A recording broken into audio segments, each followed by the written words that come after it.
In November 1822, Mary Stevenson, the 55-year-old widow of Stirling stonemason William Witherspoon, died of dropsy and was laid to rest in the churchyard of the Holyrood in the burial place of her brother-in-law James Livingstone. Her burial should have marked the end of her family's grief. Instead, it became the beginning of one of Stirling's most disturbing local stories. This was the age of the resurrection men, when the growing demand for bodies from anatomy schools led criminals and opportunists to raid fresh graves. In Stirling, the men later named in connection with Mary Stevenson's body were not shadowy strangers from afar, but local figures: James McNab, the gravedigger, James Shiels and Daniel Mitchell, who was a road sweeper.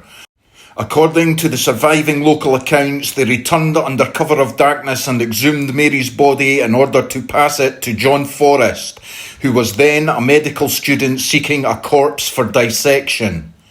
The horror of the crime lay not only in the theft itself, but in the betrayal it implied. Families buried their dead in the belief that the grave would be the final sanctuary.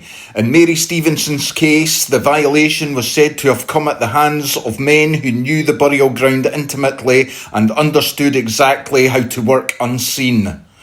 What happened was serious enough that the matter came before Stirling magistrates on the 19th of April 1823. Forrest was named in the indictment, but he did not stand before the court. According to later accounts, he had fled abroad.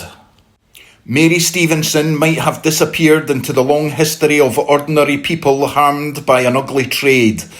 Had her grave not preserved the story, her headstone became famous for its stark carving of a grave robber lifting a corpse from the earth, an image almost unheard of in conventional funerary art.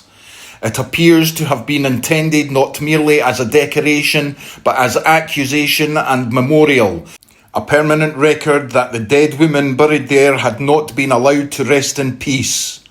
The story gained an added irony in later years because John Forrest, the anatomy student linked to the case, went on to become a distinguished physician and eventually served Queen Victoria.